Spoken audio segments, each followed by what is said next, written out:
New ZDF Commander in 3 weeks.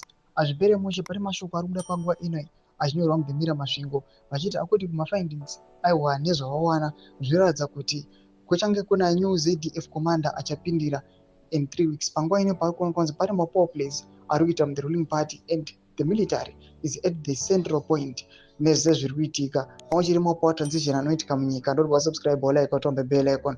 Tipinda mukashort brief address.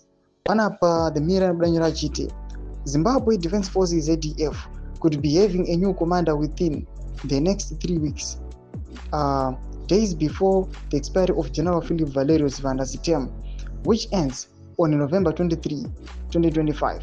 Sources have told Mashingomira. The sources said General Zvanda is currently on leave, and when he returns, it is to prepare for a handover takeover ceremony with a succession, and this is likely to take place by the 9th of November.